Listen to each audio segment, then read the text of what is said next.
the buttons, and I'm gonna go to the link in just one short moment. There we go. Sounds good. All right, and we'll do this. Perfect. And let's do Let's just get rid of that, I guess. Chrome. And then if you guys ever have any There we go. visual, like you can't see slides, or just let me know, and I'll remedy. I'll do whatever it takes to remedy. But we've Sounds done this good. before. The slide is black right now, right? Huh? Oh wait, there it goes. Okay, never mind. Yeah. I was just switching screens, so it's. Let me see here. Whatever. I can't move half the stuff on mine, but it happens. Oh, no. I was trying to move my Sometimes stream to make it look prettier, but it's like OBS isn't letting me adjust anything. Really? Oh really? So Oh no. yeah, I don't know what happened there, but let me reset that. But yeah. Okay.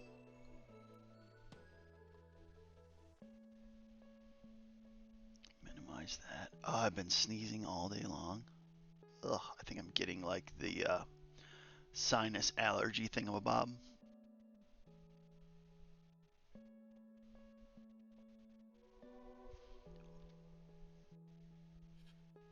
Yeah, I'm not sure why it did that, but let me get everything reset real quick.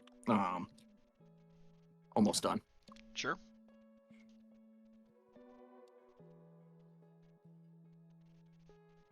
There we go. And do.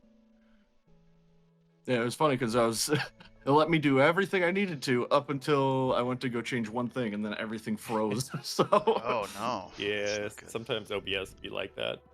You might literally close it and relaunch it. I've had it. I was going to, and I was like, "No, that takes even longer." So I'm just the setup it is the setup it is. It's not terrible, but not great.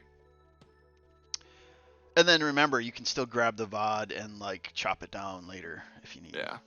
True. Because mine, like the presentation part of the screen is like completely unhindered by any of the graphics in my OBS, so you could do that later. All right, so it is, well, it's just about 7 o'clock Central Time, and I suppose it's about time.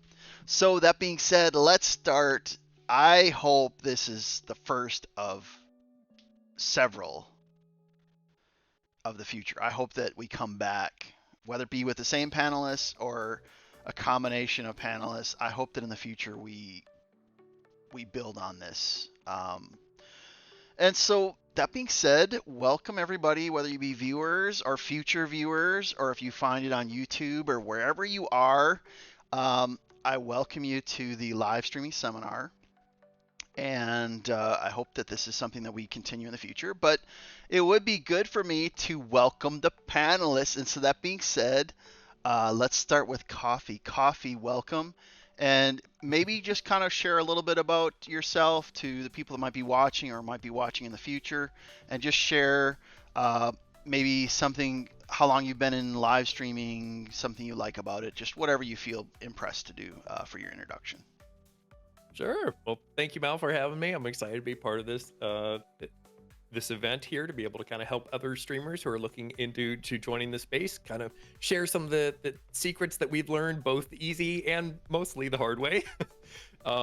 Me personally, I'm a variety streamer. I love doing solo streams that are like challenges, but I also love streaming with my friends. I have a video editing background with film, art, and marketing. So streaming has been a perfect avenue for me to be able to kind of combine the art of storytelling through visuals in multiple ways, and be able to act on stage. I also have an acting background as well. So it's been working perfectly, and I'm honored to be able to share some of those tips today. Awesome. Well, welcome. And Carrara Bear, welcome. Welcome to the party. Tell us Thank a you. little bit about yourself, and maybe when you started live streaming, the things you like about it, etc. Whatever you feel impressed to. Yeah, so in terms of the group here, probably the more recently started streaming. I just picked it up about 2 months ago. I was doing it a little bit through YouTube years back, but it wasn't consistent. It was just, hey, when I have some free time. In terms of, other background stuff like that, I'm heavy into technology, IT. I've got a degree in cybersecurity. But I'm in finance, so didn't exactly take my degree to where I wanted to. But I just overall enjoy making people's days better, giving them something to laugh at, giving them something to look forward to. So that's what really got me into streaming. And I'd say, taking that information that I had from back when I had YouTube channels, which I do plan on starting again in the future, but how to edit, that was a long journey that took me forever to figure out, especially coming in with no information, no knowledge on how to edit, put things together. So looking forward to taking all of that information, bringing it over here, and continuing to grow the community. Awesome. Well, welcome and thank you. So I'm Mal, and when did I start live streaming? I don't know. I think I started live streaming sometime during the pandemic, and I have video gamed forever, longer than some of my viewers have even been alive. Like I've played video games for a long time, but some friends are like, Mal, you're not like a psycho killer. You have a pretty reasonable sense of humor. People might like watching you. And I'm like, nah, there ain't nobody want to watch me. And so I, after months and months of friends suggesting that I'd like just kick the tires on live streaming, I'm like, I'm never gonna show my face on camera. But Mal, you don't have to. You can be a VTuber. I'm like, what's a VTuber? And then I realized after their explanation that I could be this little avatar person, and it would either mimic my mouth or my movement of the cursor or whatever. And so I stepped into a new adventure, and it changed how I video game in some regards, and it opened me up to a lot of new friendships and a stronger networking, group. And so I myself am a variety streamer, and I flip flop between cozy games and scary games, and I can do this seamlessly, sometimes even in the same day of live streaming. But I do enjoy it, and like I said, I'm glad to be here, and so thank you, Mr. Coffee, and also Karar Bear for joining. So that being said, let's jump in right into the panel discussion and bring up our first topic. We're going to kind of target about 15 minutes ish, somewhere around there. And so that being said, what do you suggest for setting up your live stream personality? There's two school of thoughts. There's one that it's like, just be yourself, right? Be yourself. You're not trying to become another character. You're just who you are. So that's just being yourself.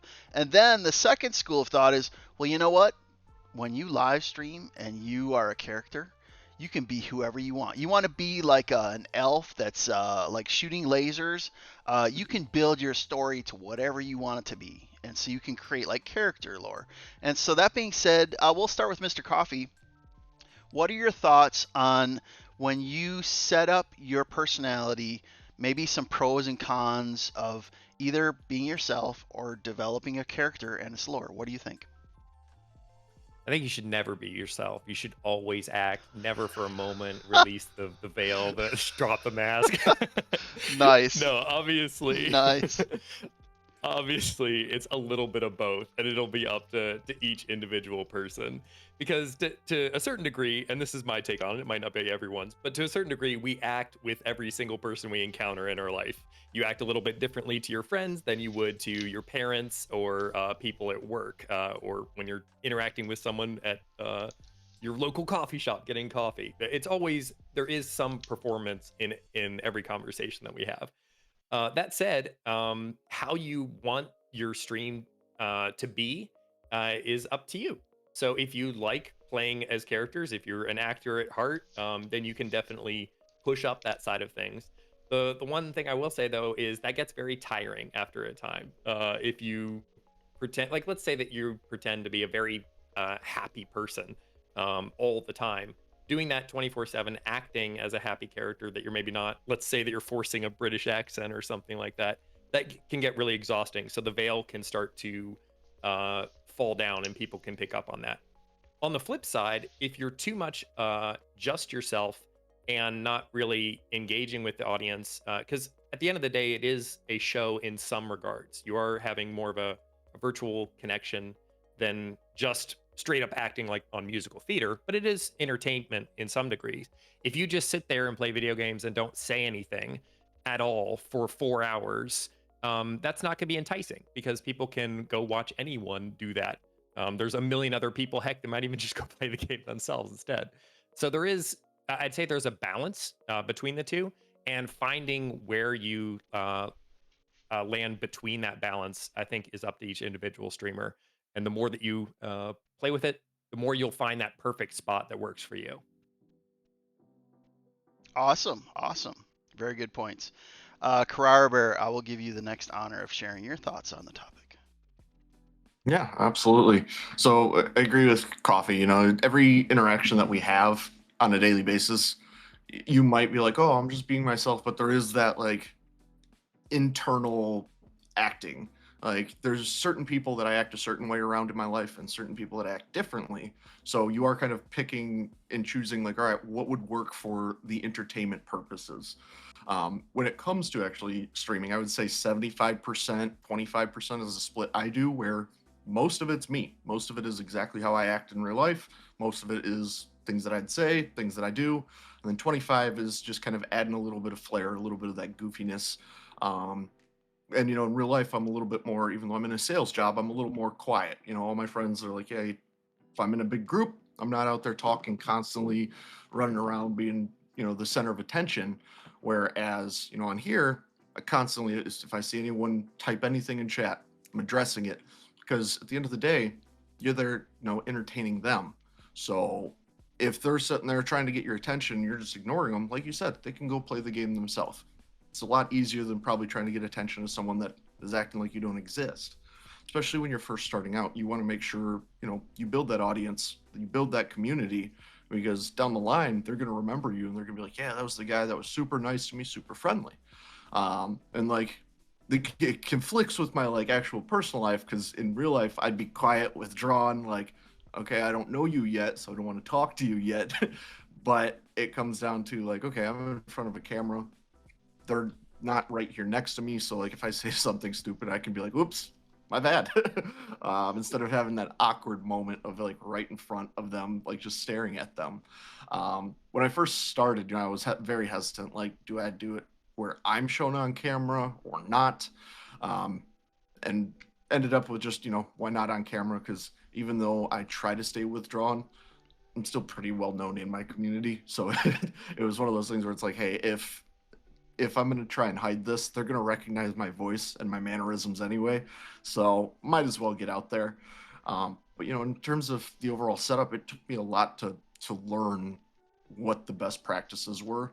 And other streamers, other content creators were the ones that helped me figure out, okay, this is a good process and how to do it. This is, when you should be yourself, when you shouldn't. There are definitely times that I oversell some stuff. Just horror games. Mal, you talked about that. Mhm. Horror is something that I'm heavily into. Are there times that certain jump scares get me? Yes. Are there times where I might overreact a little bit just for a little added flair to it? Absolutely. Because even, personally, if I go back and rewatch those videos, it gets a laugh out of me because I'm like, yeah, that's not me. But, you have to find that fine line because if you just ride 100% being yourself, you're like Coffee said earlier, you're going to kind of veer away from the more entertainment side of it unless you're just a natural born actor, natural born entertainer. But if you sprinkle in a little bit of both of them, you'll have, you can be yourself but still sprinkle in that like care for the community and entertainment factor as well. And that's kind of the line that I ride is more of like that 75-25. Nice, very nice. Great points thus far. And so, what would I add for setting up your live stream personality, being yourself, or developing a character? I agree with Mr. Coffee and Carrara Bear in that it's a combination of both. Because if you deviate and you from yourself and you only act out this character, that carries its own burden. And what happens when you break character or you just want to chill? And I apologize for it if I have any cough. I have a medicine that gives me a cough. I apologize in advance. But anyhow, in terms of your story or your lore, your character design, it should be something that resonates with you. I remember I was asked a while ago to give character lore for my VTuber, and I was like, I don't have a lore. I need to come up with something for this other person to be able to do their collaboration that they were referencing me. And so I picked that I was a librarian by day and a ghost hunter by night. Because, I mean, how awesome is that, right? And so the idea there is that when you pick a character, it needs to resonate with who you are as a person.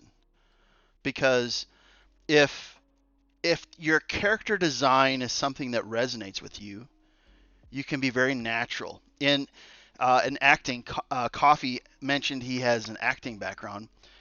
You would find that some characters are very difficult to step into because they're very different and polarized from who you are in real life.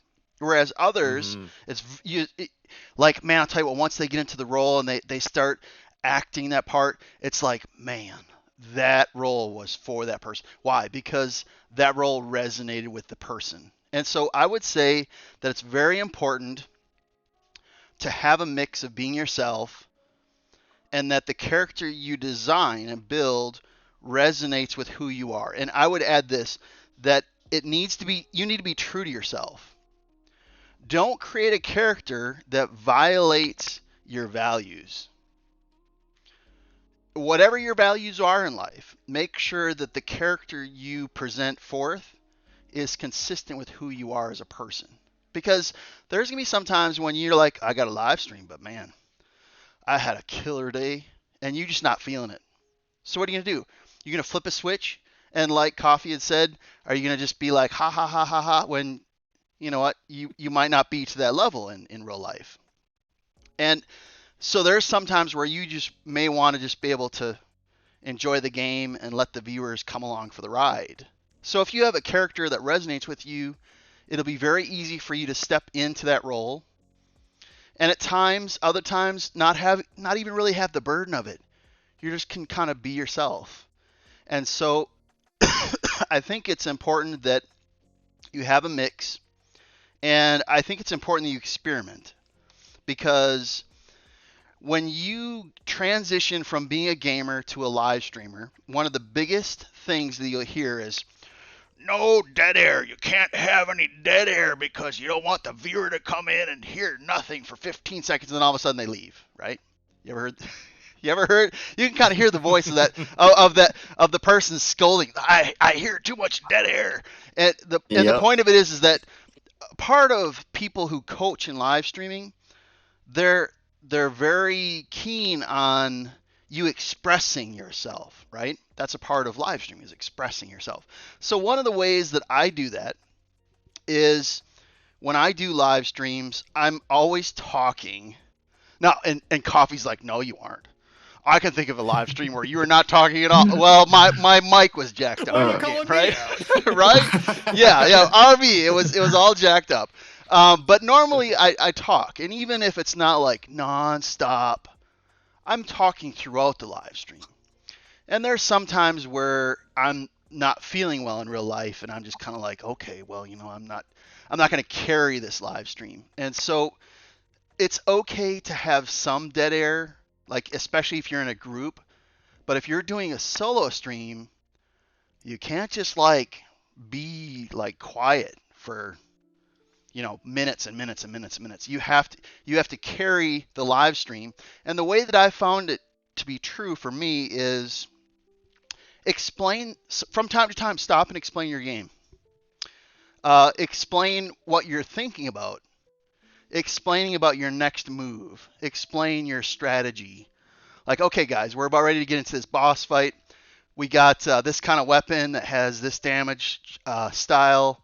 Its weaknesses is such and such. So what we're going to have to do is, and you can take time and fill the dead air with what's going around in your brain, or even just explaining the game. Like, hey guys, this is the first time we've ever played this scary game with, Carrara Bear, and this is really close to Phasmophobia, so let's make sure to do this.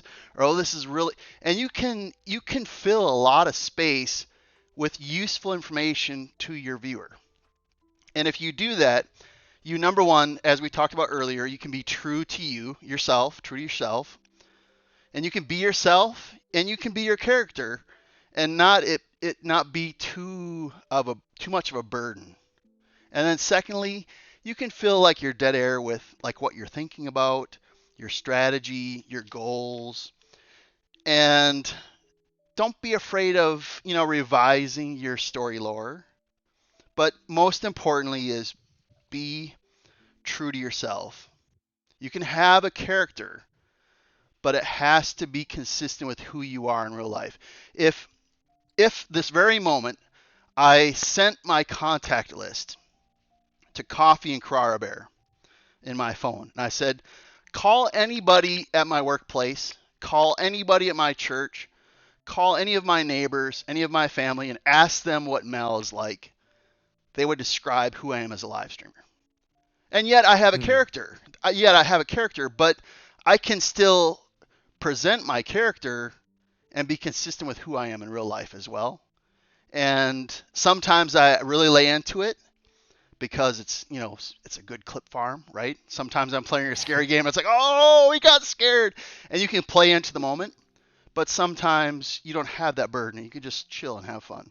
So those are just some thoughts. Let's go on to the next question, yeah? Mm-hmm. Carrara Bear, Well you said. can have the honor of starting this one. Appreciate it. So yeah, this one was definitely something that it takes a while for any new content creator or streamer to really find.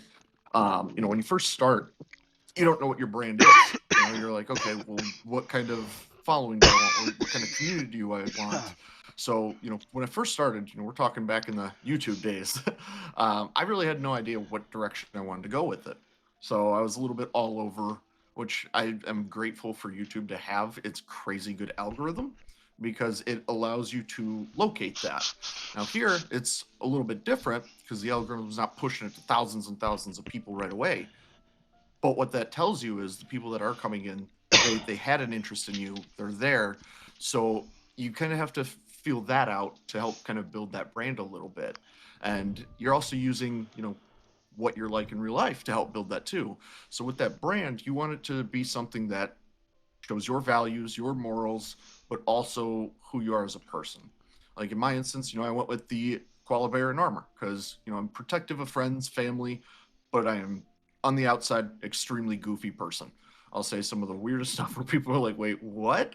So you kind of have to find what you fall into a little bit naturally, but also keep in your mind your goals, your aspirations, and kind of feed that in there too. Easiest way I found that is, a lot of the times just kind of bringing that to people's attention. There's been streams where I go on a little rant about koalas fighting kangaroos and the whole backstory of why I'm the hero of all the koalas. So you find that, and then you kind of, as you play into it, you can kind of help shape that around the community that you've started to build, and see where they fall into it. Where you can kind of start, okay, this is where my fans like more. This is where they fall into. I'm gonna lean into that. So it kind of goes back to the last one, setting up more of yourself or more of a character. So when I was first starting out, that journey there took me forever to figure out, okay, who am I? Because I was playing every type of game you could possibly think of. There was no rhyme, there was no reason, there was not really a schedule. It was just, what am I trying to do? Trying to find that for me. And the one thing that I ended up finding is I like horror games. I like action games. I like role-playing games. Some of the games that I was playing didn't fall in those. So it did not make sense really for me to, because I wasn't enjoying it. So I didn't get to be that goofy side that I've built this community on. So it was one of those things where I just kind of had to take a look and be like, okay, like idle games, clicker games, those aren't my thing. I don't know why I ever played them. I was miserable. So I leaned more into it. It was like, okay, this is going to be more of like action, horror, and like the decisions you make matter. So like I even kind of molded the avatar that I have around that, where it was like, okay, action. Well, Koala's going to have a little bit of armor.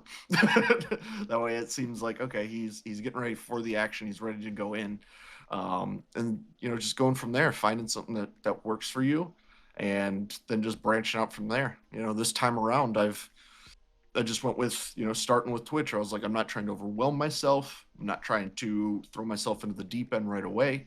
So kind of just started with Twitch, and I was like, I'm going to branch out from there. And once I have the brand built here in Twitch, I can venture out to the other social media sites or other websites, and bring that with me where it's already an established brand itself, instead of having to rebuild something on every single platform. So it's been a bit of a journey, but the steps are basically just finding it where you fit in and building around that.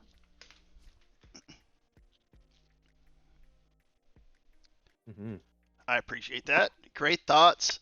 I was drinking water. That's why I was muted. So that No being worries, said, sinus allergies in this part of the country just like whoop my tail. But great points on that, Carrara Bear. So let's flip flop to Mr. Coffee. Mr. Coffee, what are some of your thoughts on how does one go about building brand content? Would you mind actually jumping in next? Carrara kind of gave me some springboard that I'm writing down. Oh, he's like, I'm writing down. I gotta take notes. No, that's good.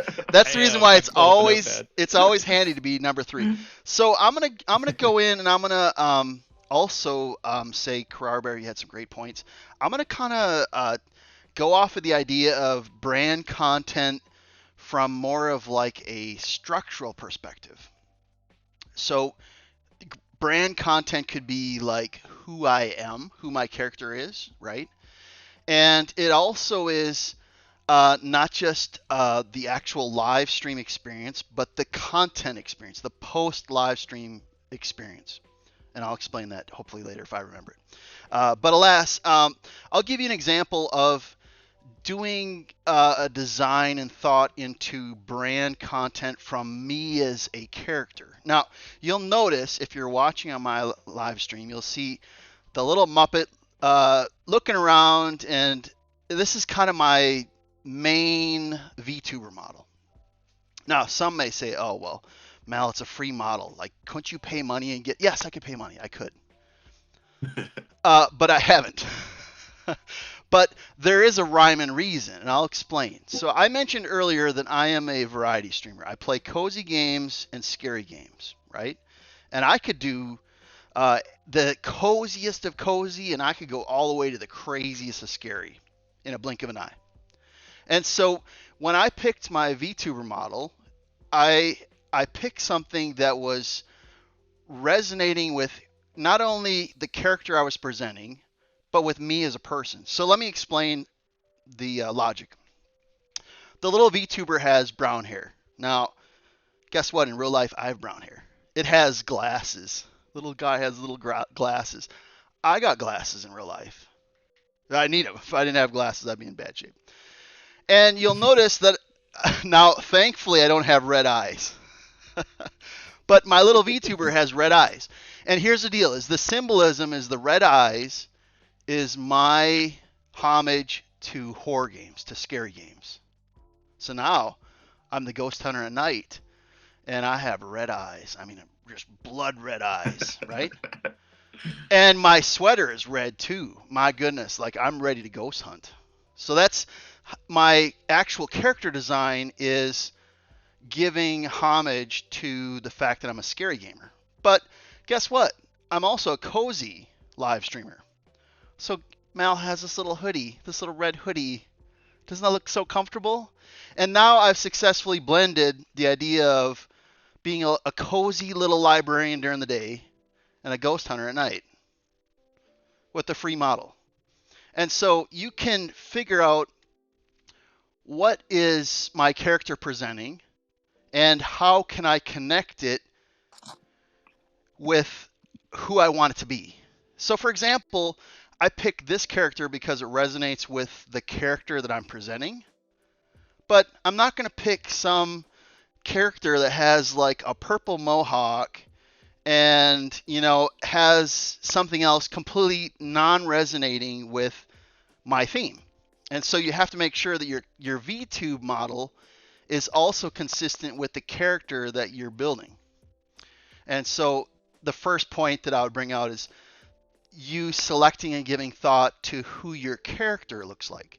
And so if you're a camera live streamer, well, guess what? It's just you, right? And that's cool. But if you're a VTuber or a PNG tuber, you kind of have to give thought to, well, who is my virtual character going to look like?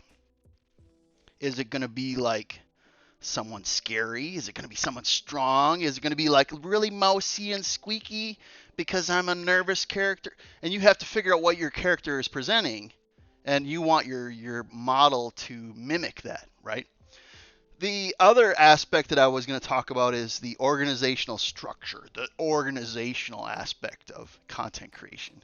So when you think about, okay, I want to go live streaming. I wish it was true. I wish it was just you click a button and let's go. It's not that easy. It's possible to learn it.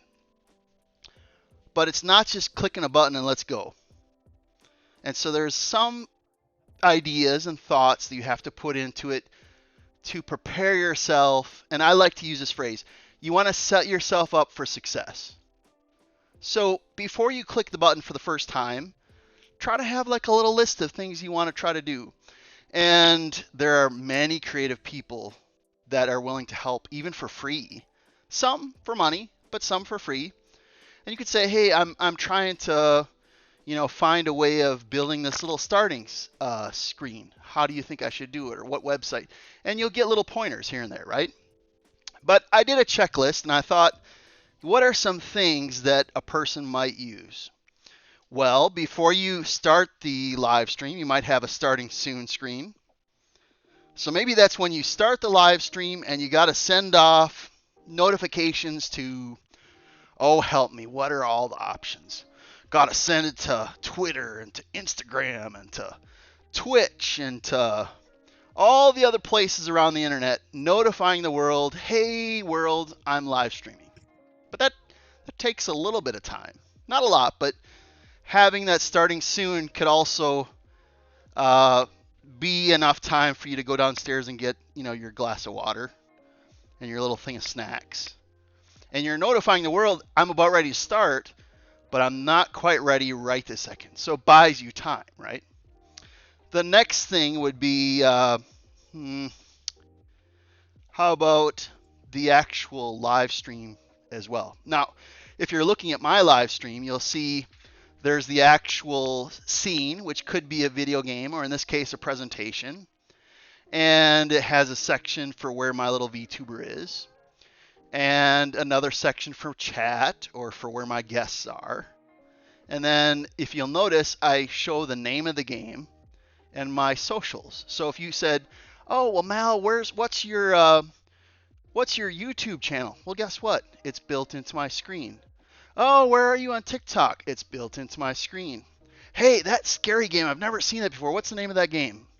And you want to have these components built in so that it gives your viewer not only the best experience, but it answers questions without you having to constantly repeat it every time a new viewer comes in. And I apologize, I'm a little bit under the weather, so if I'm coughing and that type of business. You're good. Yeah. I tell you what, I was sitting at my desk, I'm like, I feel like just dirt today. Another thing could be, well, Mal, what are the actual systems that you could use to live stream? Well, if you're live streaming on TikTok, you either have to have a stream key or TikTok Studio, which is garbage. You could have a Twitch stream, and there's a lot more options for that. You could use Twitch Beta, which is very user-friendly, but minimal customization. You could use Streamlabs, which is very customizable, and a lot of people use that. I personally use a program called OBS, and I do it because of the high level of customization, and I found it to be very streamlined, and yet it provides the support of if I need to modify things, it's very intuitive for the person who's willing to learn all the little areas, right? The next area would be a holding screen. Well, what happens when you're on a marathon, right? Okay, now let's be real. What if you're on a marathon, Coffee, and you're about, because Coffee does these long streams. I've seen him do like 4 and 5 hour streams, and I'm like, man, I'm getting ready for a bed, and he's still like cruising, right? Well, what happens when Coffee's like, man, you know what? They've been hitting hydrate button all night long. I need to use the restroom. and I need to have a very subtle way of like just disengaging without losing my viewer. I yell at him. Right? Stop it. Stop doing the hydrate button. Don't do that anymore. Right? That's what he's doing. But he needs to have something, so when he needs to step away, or hey, you know what?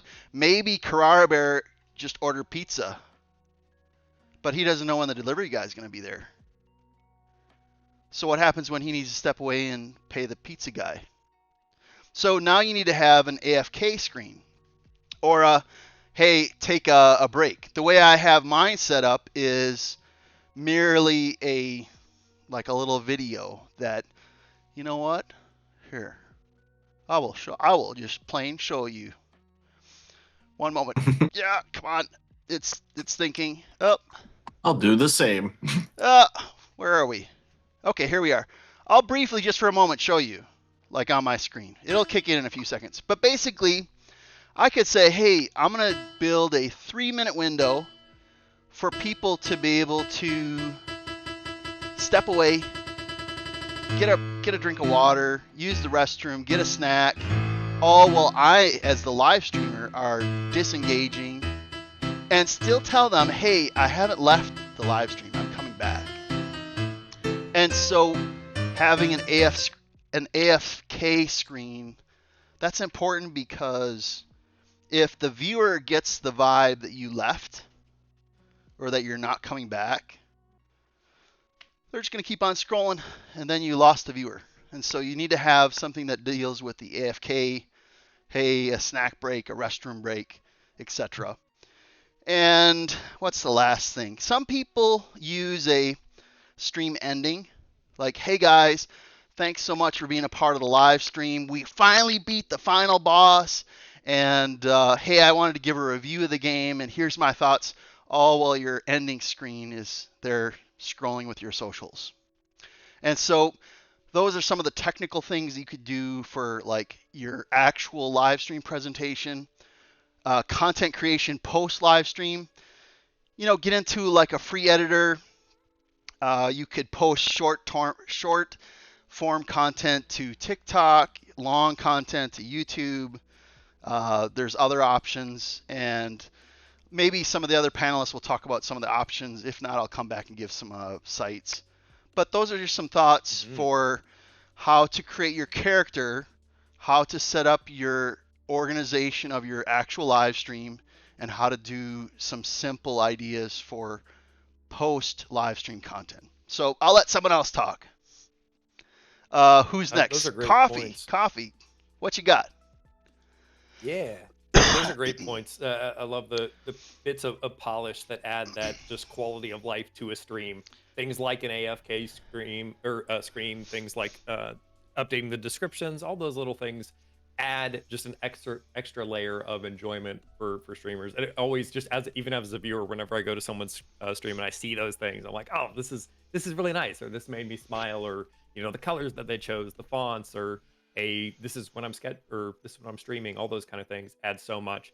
And I'd say there's an unlimited level of polish that which is kind of cool, that we can always add. There's always a new thing that we can add: better music, better graphics, better VTuber, better piece.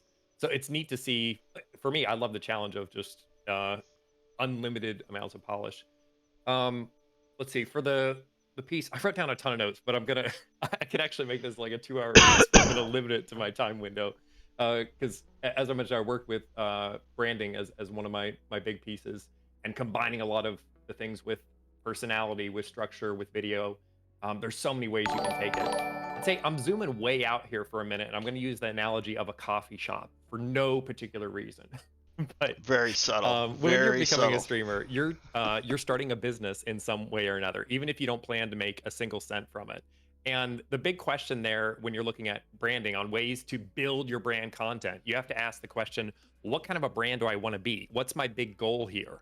Are you looking to grow to be a multi-million, like, have millions of subs or something? Is that the big goal? Is the goal to have, fun little streams with your friends? Is the goal to do a particular piece? Finding that goal first is going to be so important, because everything is going to build off of that. You're kind of building the structure of your little coffee shop. You're saying, I want to be a coffee shop. Do I want to be a Starbucks, or do I want to be a local coffee shop? Because Starbucks is going to cut corners in certain ways, but they're going to be able to serve more people.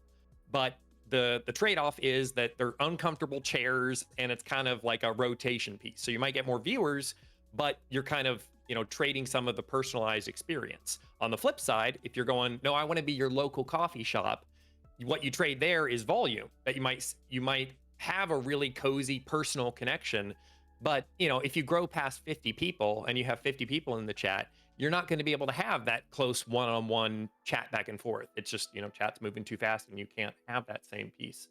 So starting with the big question of what's my vision for the brand itself, what do I want the long-term vision to be, is so dang important, because everything is built around that.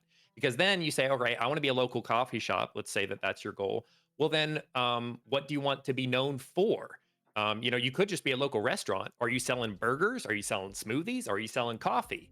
And what happens is your audience, and a big part of this is after you've decided what you want, then you have to think, well, who is going to want that? So in my case, let's say I'm a coffee shop, because I am. I am targeting people who want coffee. And if you came into my coffee shop and I was selling a burger, and then the next day I was selling pizza, and then the next day I was selling, like, it would get very confusing. And you would be like, well, it'd be hard to recommend your friends to that particular place unless they were always changing the menu. So finding what kind of content you want to do to support that brand, and variety can be content as long as you're continuing with variety side of things. But are you a horror game streamer? Are you a just chatting streamer? Are you a an IRL streamer? Deciding what you want to do, and sometimes you have to try some things on. Sometimes you might think you want to be a particular type of streamer, and you try doing those streams, and you're like, dude, I hate this. Kind of like Carrara was saying with the idle games. It's like, I tried this out and realized very quickly, this isn't my vibe. It's not that I hate those games, but I can't stream it every day for 6 months or something like that. So finding the kind of content that resonates with you, and then also you'll start to grow an audience that expects that kind of content. So that is kind of a double-edged sword, is that what you create, the kind of coffee shop you make, people will expect that type of content. And obviously having a schedule that supports that, that says, hey, so you can always expect my coffee shop to be open at these times, and generally I'm going to serve these types of coffee. And you can add things like polish. I can add a comfier chair, or cozy music, or surprise people with new types of coffee. But over time, having that consistency, that basically they know when you go to your channel, this is what they can expect. And of course, mixing it up with surprises. Okay, it's still a coffee shop, but today we're doing pumpkin spice lattes in the theme of, or I'm doing I don't know, like a local, charity event with coffee as the theme or something like that. Kind of deciding that big picture. What kind of a restaurant do you want to create? How is it best going to serve people? And know that there's going to be some trade-offs for that. If you're not going to be Starbucks, like if you refuse to kind of, I guess, step into certain trends because you're like, I don't like to play those games or something, know that there's a trade-off for that with your audience. If you're not playing the most popular game and you're playing, a discontinued game from 1950s or something like that, that's a very small niche, and no wonder you won't grow. Like, you'll have some really dedicated followers that really like that, but just know that you're making that trade-off. So kind of being very intentional about what kind of a little coffee shop you want to make, or what kind of restaurant in your case you want to make, and then kind of creating things that make that experience the best they can be for those viewers, I think is so important as a brand, because then people can easily say, hey, dude, you got to go check out the coffee shop down the street. It's always great. They have these particular things that you can expect. Go check out the Carrara smoothie shop down the lane, or Mal's Library or something like that. It's like you start to build that brand that then people can relate to. And what will happen is you'll start to attract the people that really enjoy that kind of content anyway. You don't have to go out of your way. People will start. I mean, obviously, you do have to market your whole business as a whole, and that's a whole other story. But I'd say if you're starting with branding, find out who you are and find out what quote customer would enjoy that content the most, and then build from there. But yeah, that's probably my 2 cents on it. There's a lot more I could mention, but it's a fun topic. Absolutely, absolutely. That's great points. I'm gonna add something to this thought on the actual the idea of having that little cozy coffee shop is that once the big thing about a business is that when you build it right, people will come back. They want your coffee.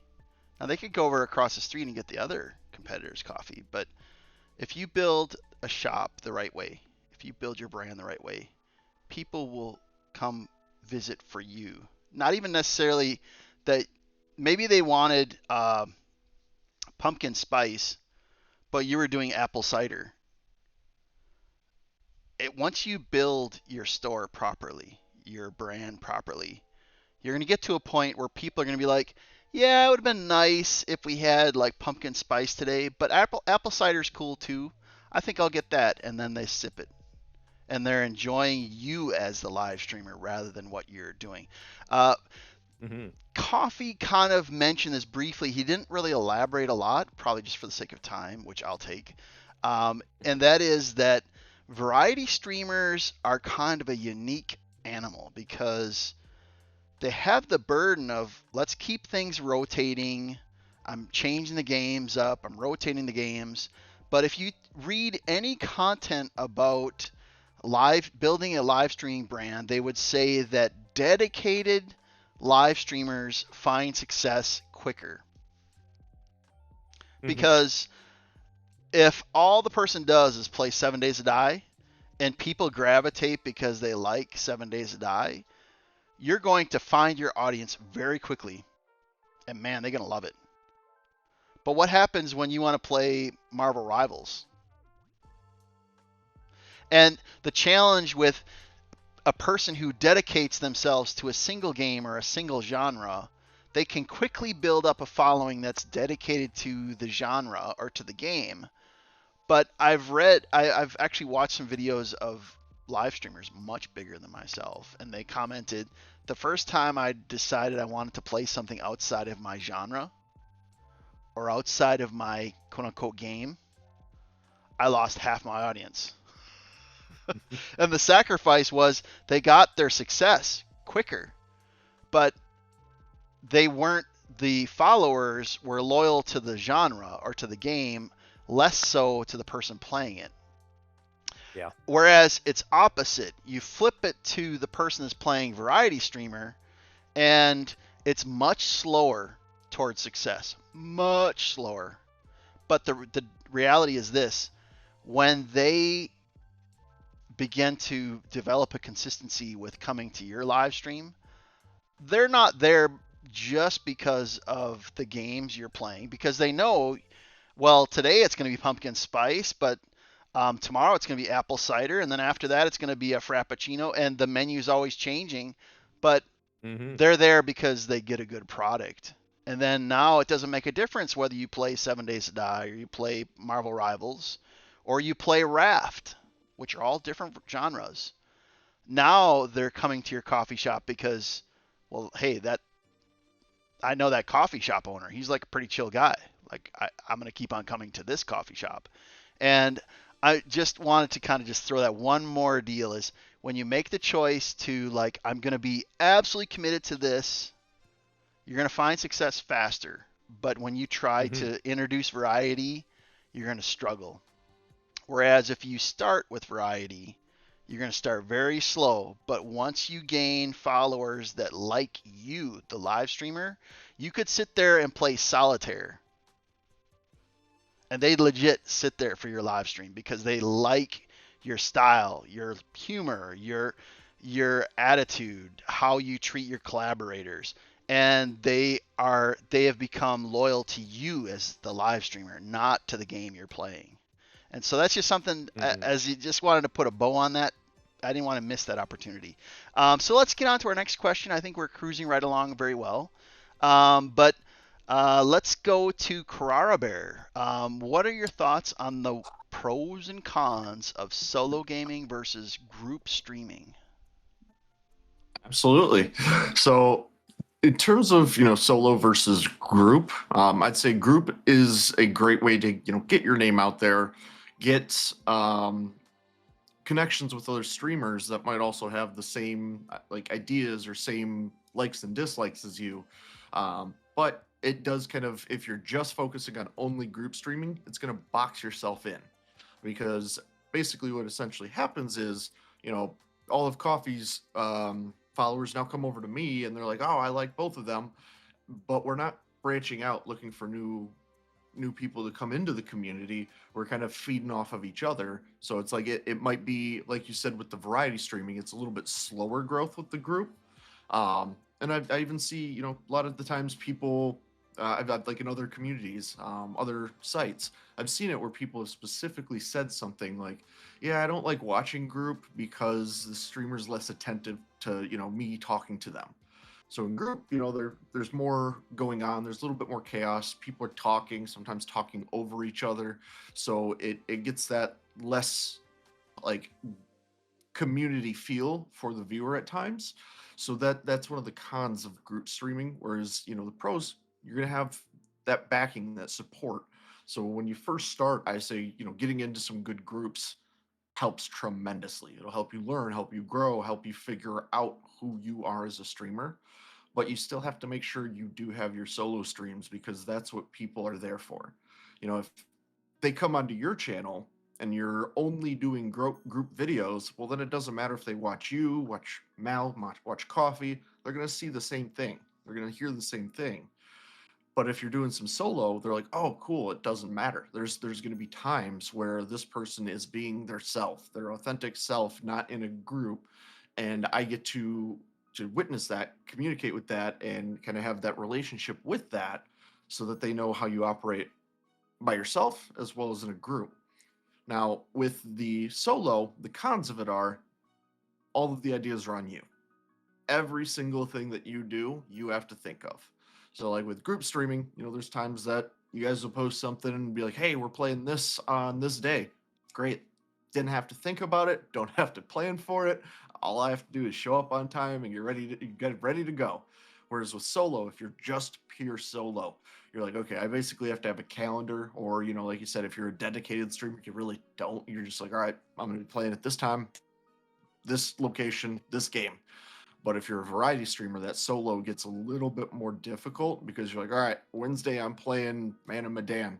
Tuesday I'm playing Kiosk. Wednesday I'm playing. So you have to have it a little bit more lined up, a little bit more like planned ahead.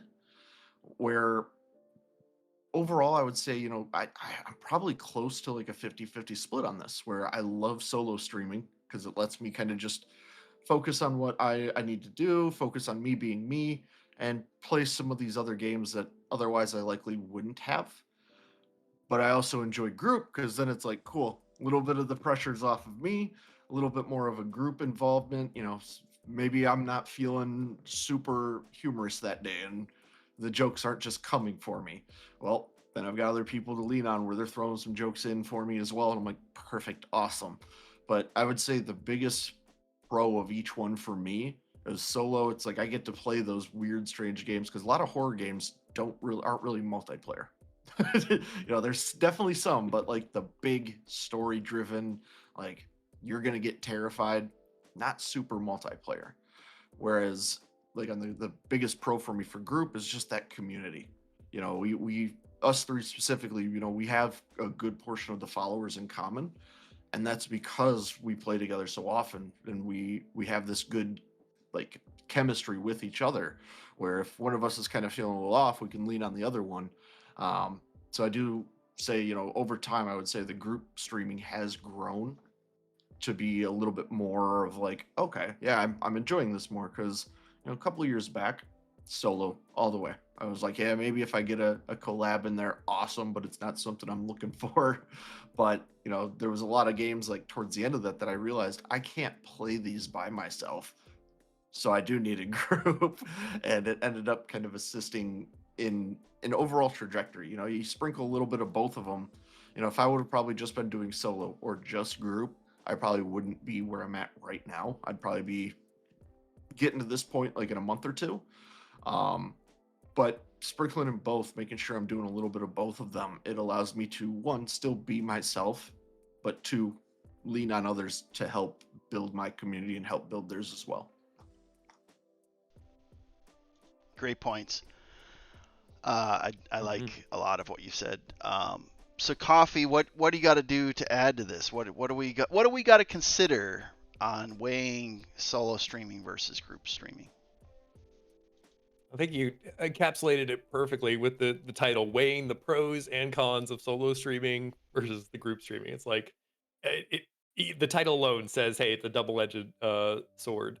And Karara, you made some great points there on just like the dynamic between the two. Like specifically what you were mentioning on group, making it easier on you as a streamer to just not have to bring the energy 100%.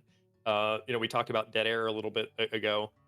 Because there is the piece that it's like, if you don't talk to your chat for 40 minutes or something like that, they're going to be like, all right, well, I guess they're AFK. So I'm going to go, to a different streamer or something, unless you've like specifically put in the title, low key stream or something. So being able to stream with other people can be a really nice, because I can talk 25% of the time if there's 4 of us, and you can set people up, you can bounce off of each other. It's even, I would find, like for making jokes or making like fun conversation, it can be way easier just because you might mention, like even just you feeding me a question, you're like, dude, I got pancakes today. Now we're having a 15-minute conversation about pancakes, and you can go back and forth. You can bounce off of each other. Versus the solo streaming side of things, you're having to decide, hey, I'm going to talk about pancakes, and I'm going to go back and forth with myself about pancakes. But when you were eating your pancakes, what kind of coffee were you drinking? Exactly. No, I just played out. Carry on. Standard Folgers coffee for sure. Gosh, yeah. So the solo versus the group makes a big difference. I will say, based off of everything that I've seen in the streaming world, if you want to grow fast, it's like focus on one genre and focus on collabs as much as you possibly can. We see a lot of streamers that are just, taking off. Like, for example, the Burnt Peanut. I don't know if you guys have seen any of his videos lately, but the dude has been taking off, and he's just focused on one type of game, extraction shooter, and he's collabing with as many people as possible. You'll definitely see a lot of growth with that. The trade-off is definitely that you're less of the star. You're sharing the spotlight with multiple people. So like Karara, like you were saying, and I'm not just rehashing all your your points. I sound like someone who didn't do the homework and is just no. What is it though? Wait, what was I just saying? Someone refresh me. You're talking about copying Karara Bear's answers. Yep. Before that. Gosh dang it. Goodness. I had more to say on that, but okay, let me shift then. Well, with the solo side of, oh yeah, I remember now. It's are you taking the spotlight, or are you sharing it? When you're group streaming, you are sharing it, so it is kind of the piece on do they want to go to Karara's stream, do they want to go to Mal's stream, or they want to go to my stream, because it's technically all the same stream, but just from a slightly different point of view. So what can happen is, over time, if all you do is group streaming, you can build an audience that's kind of, I guess, spread thin, where if you go solo, they're just there just for you. Obviously, it's more stress, it's more spotlight, you got to be more creative with things, but you will generally have people more dedicated to that side of things. So I think it's a trade-off. And I'd say at the end of the day, it does come down to what kind of streams do give you the most energy. Do you enjoy long solo streams? Because for me, like, Mal, you were mentioning I do really long streams sometimes. It's like I have the ability to be able to do that because I'm solo streaming. I can go, I don't have to coordinate with a group and say, hey, do you want to stay up until 1:30 in the morning and play an Expedition 33? It's like you can just keep going. The trade-off is, that you're not able to grow as quickly, I would say. That was a little bit scattered, but that's kind of my thoughts on it at the moment. What are your thoughts, Mal? Man, that's a lot said right there. You game until 1:30 in the morning? My gosh, that's It craziness. was a great game. It was a It's really game of the good year, game. dude. Right, It's so right, good. right. Oh my We gotta gosh. get you a little less caffeine, a little more sleep. Right. No. So what are my thoughts on it? I scribbled down a few things, and I'm gonna try to be conscious of our time because I want to do like a little wrap up at the very end. But what are the pros and cons of solo streaming versus group streaming? That's a really loaded question that I'm going to try to give a highlight reel for. And that is, and this has been said before, but when you solo stream, you have like all the burden, all the prep, all the planning. You carry all the jokes. You're the one telling the joke. You're the person like presenting the joke and laughing at the joke. I mean, you got the burden of the whole kit and caboodle. But I will say this, if you're purely a solo streamer, you have absolute scheduling flexibility. Mm-hmm. So if you want to do like this game 4 straight days, well, guess what? You go 4 straight days and knock that game out. That's really conducive to like series, games you're doing in series, back-to-back days. So you keep momentum. You can build and keep and sustain momentum.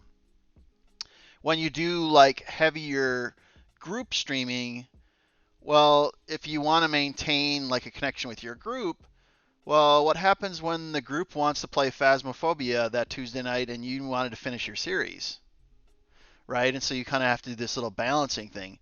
But when you play as a solo player, you have all the burden of all the live streaming, but you have the full flexibility of how you plan and build your weeks. Whereas when you're in a group streaming environment, you share the burden. I think Coffee mentioned that. You're sharing the burden, you're sharing the spotlight, but I can imagine that like if someone just did a post and they said, hey, we're getting together, we're going to play Dead by Daylight at 7 o'clock and we're going to play for 2 hours, and you didn't have to do nothing but just turn your computer on and like set up stream for like 5 minutes before, that's pretty chill rolling into a live stream, right? Because you didn't have to add the burden of anything. And so when you play solo, you're the host for everything. So you have that responsibility. You have to carry all of the talking. I mentioned that. Whereas in group environments, you're sharing the talking. It's okay if Mal is a little bit quiet, a little bit when Coffee's like ranting and raving about his pancakes, right? And so you can kind of feed off of the energy of your teammates. And then maybe when they start going quiet, you jump in and like throw a joke out there, or you like add on, and it's really easy to feed off of the energy of a group. I will say this: when you're doing series, I believe that solo gaming is really good for that. If you want to do a series, it's ideal if you do it solo, generally. And the reason being is, what happens when you start a playthrough of 7 Days to Die and you started it as a trio, and then all of a sudden like your other 2 teammates like disappear because of real life? What you gonna do? Like, you just gonna shelf the series? Are you gonna like try to delay it until they can come back? And I have stopped counting the number of series where like something went array and I was there, I was ready, but then like the other key component that I needed for that series was like gone. And so when you play series, prioritize solo gameplay over group unless you really trust that person. Of course, when you play group games, you're like, oh, I want to play a group game. There are some games that it's okay having 1 or 2 players, but there are other games that are group games, and guess what? You ain't even going to load a lobby unless you got 6 people. And so there are other weights that are associated with group gaming that, especially for the host, like gathering the masses to have enough for a lobby, that's a different kind of burden. So know that there's different responsibilities, and I hate to use the word responsibilities, but at the very least considerations, being a solo player and a group player. I believe a mix is healthy. I was primarily a solo gamer for a long time, and one of my 2025 goals was to start a Discord live streamer server and to network out. And guess what? I was successful. So next year, maybe I adjust my ratio. Maybe I let myself have more solo streams. And so you have to evaluate where you are as a live streamer, where you are in real life, your work schedules, your mental wellness, and that'll help guide you towards the right mix for you, because it is a mix. And then this is really tough. Take a deep breath, because this is going to be a tough point.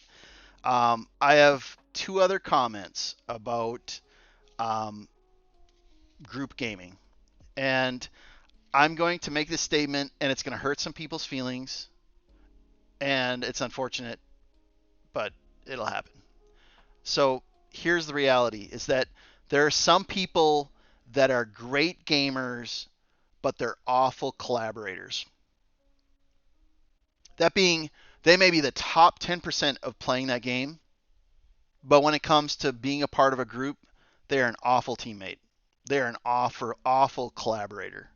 And so when you get into groups, it is very important that you understand the difference between a good gamer and a good collaborator.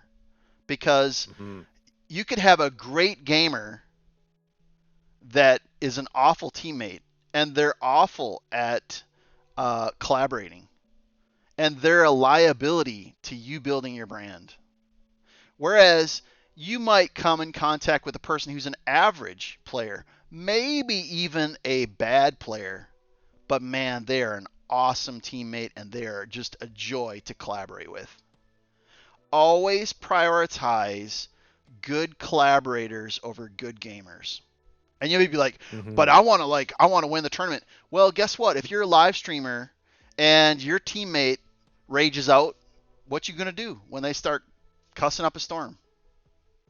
What you gonna do when the great teammate but bad collaborator like pieces out like 50% of the time? What are you gonna do when they like ghost you after they said, oh yeah, let's get together on such and such, and you like cleared your night? You could have done other stuff, but you cleared a night to game with them, and then all of a sudden they pieced out. And so I know that's in 2025, that's like really pointed language, but I am sharing this for the benefit of whoever sees this. When you weigh the pros and cons and you're trying to integrate group streaming, understand there are some people that they are great gamers, but they are not great collaborators. They're not great teammates. But you will find, as you meet more people and you play games and you laugh and sometimes you scream. If Carrara Bear were in a scary game, maybe we're screaming, running for our lives, right? And you get to know people more, you're going to be able to assess, well, they're not the best player, but man, they're a great teammate. Or you know what? It is so awesome when we collab. We get so many jokes. We can constantly bounce off of each other and feed off of each other's energy. And they may be an okay player, but they're a great collaborator. And so when you're doing group gaming, always evaluate the person. Are they a good collaborator, or are they merely just a good gamer? Because if you commit yourself heavily into people that are bad collaborators, you're going to set yourself up for frustration. And especially if you're doing like series playthrough games, you're going to end up like having to abandon series because these Muppets are like going crazy. And I've had instances where like the person was a crazy good player, but in the middle of me playing Fortnite, all of a sudden they like get shot when they thought they weren't supposed to get shot, and they come back to lobby and they drop a slur. Ooh. And my TikTok TikTok live stream was disconnected immediately. Because guess what? That was me. I'm sorry. Because guess what? I'm kidding. When you got someone who's raging out or doing stupid stuff like that, you're the person responsible for the audio that comes through your live stream. And in Yeah. some regards, Yep. you have a responsibility not only to your audience, which in my case, I prioritize family friendly. If my parents showed up and they spotted me like playing a video game, or my nephew or my niece or like any of my family members showed up, or someone from my church found my live stream, I wouldn't want them like seeing a Mal that's dropping F-bombs and going crazy, or my collaborators. And so you also have to factor in when you do group streaming, is the people I'm live streaming with compatible with my values as well? And it doesn't mean that they have to be a robot or that they have to be a mini you, but you want to make sure that they contribute to what you're doing, not take away, and certainly not harm what you're trying to do. And so I know when I got to that point, I was like, this is going to be where everybody loses it. But I share this with people because when you understand this and you begin to build your friend network for group streaming and group gaming, if you consider that, you're going to be able to determine and you're going to be able to invest more in the people that are contributing to your brand and just phase out the people that are harming your brand, and you're going to reduce a lot of stress and heartache down the road. I say that from experience. And so that being said, we've covered 3 great topics. We went a little bit past an hour, but you know what? The Lord will forgive us. And that being said, what are some final observations and thoughts from the panelists? This could be like just your final goodbyes, or maybe you thought of something from one of the previous topics and you wanted to stack onto it. Open floor. We'll start with you, Coffee. Well, I think it was very fun on the things that we hit. There's so much that you can dive into, and I think that that's what makes the world of streaming so dang fun. Is that there's always something new to learn. There's a new challenge to overcome. I like what you said there at the end, Mal, on like finding a group that connects with you, finding one that complements your style, and definitely, I guess, being careful on the types of relationships that you engage in. Because sometimes it's just not a good fit. You're like, this person is a little too passionate about this particular piece. I think I've also found that at the end of the day, it's like the thing that's most important is that everyone had a good time. That whether we won the game or we lost the game, at the end of the day, did we win each other's hearts? Like, did we all have a good time? And that can be difficult to do. I guess the one thing that I'd leave everyone with, if you're considering ever starting with streaming, I would encourage you, if you're at all like me, if you're like an overthinker at all, I encourage you to just start. Pick a game and go live and do the worst stream you've ever done. And get over that fear of trying it for the first time, and then look back on your stream and see, okay, what did I like and what can I improve, and then continue to test those things out, because most times you'll figure out what types of streams, you'll learn the lessons by doing, rarely by overthinking it to the point of I mean, obviously think things through a little bit, but if you're an overthinker, I encourage you to learn by doing, and give streaming a shot. If you think if you think at all that it's something that you would want to try, now's the time to try it and fail spectacularly. I'm rooting for you. Kura, what are your thoughts?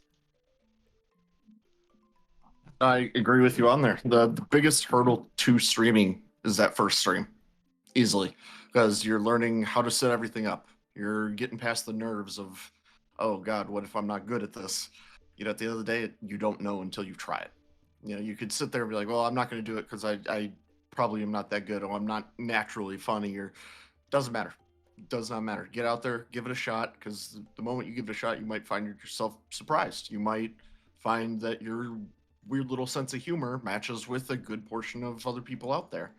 And kind of like, kind of where Mal ended, it's very important who you pick. There's been times throughout this that I've ended up in collabs where I'm like, ooh, I should not be in this one. I shouldn't be in here.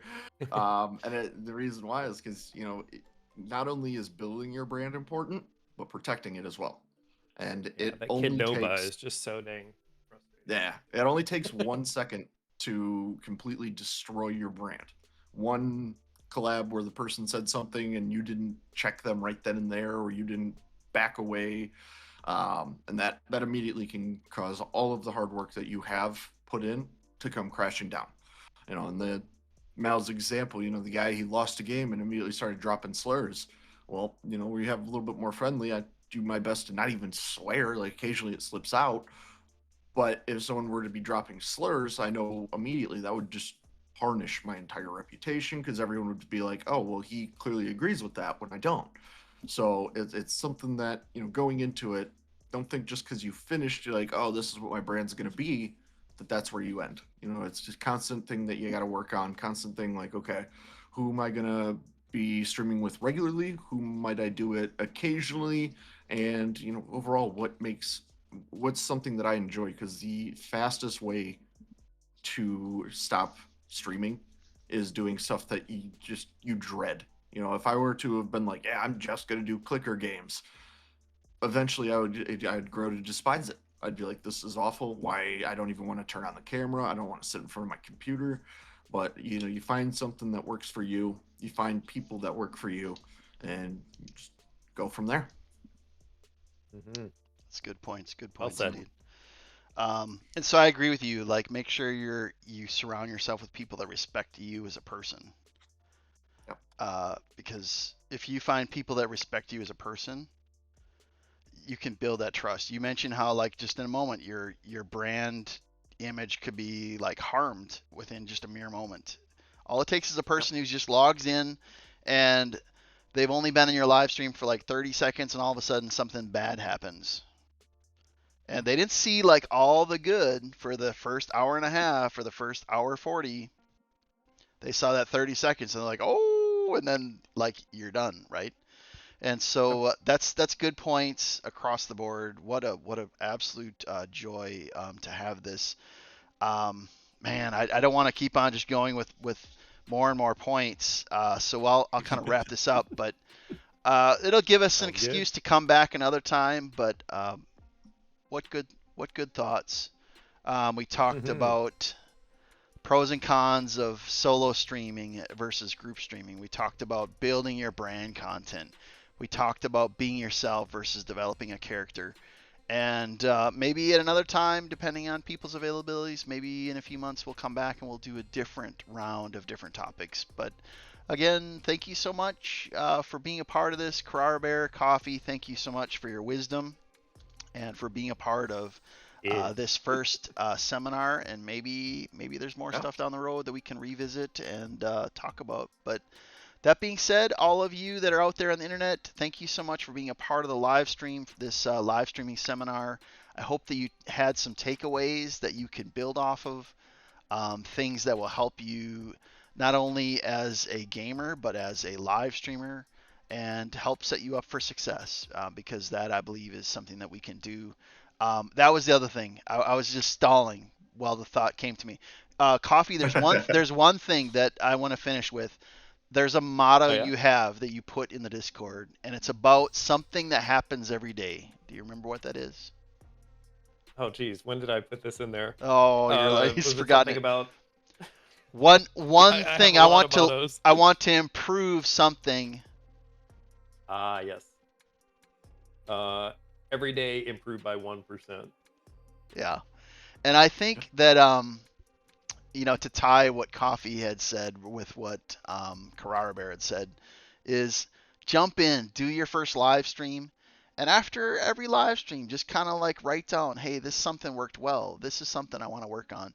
And if every live stream you walk away with, hey, this is something I can improve. This is something I need to change. This is something worked really well. I like that. I need to do more of that. I need to add this scene to my OBS. I need to find something for this brand image, and you make incremental improvements to your brand. You don't get overwhelmed by having to become a success overnight, but you can grow into your success. I think that's the biggest takeaway, is if you're willing to build off of what's happened in the past and leave the past in the past and just grow into your success, that means that every live stream you can improve something, you can tweak something, you can change something, you can meet a new person, you can maybe step away and separate yourself from someone, but you make adjustments to your brand and you can grow into your success. And I think that is something that all of us can do over the passage of time. So that being said, I hope everybody has a great night, and let's say our goodbyes. Bye-bye. Absolutely. Thank you for having us. Val. Catch you later, everyone. Thank you. Definitely. Same.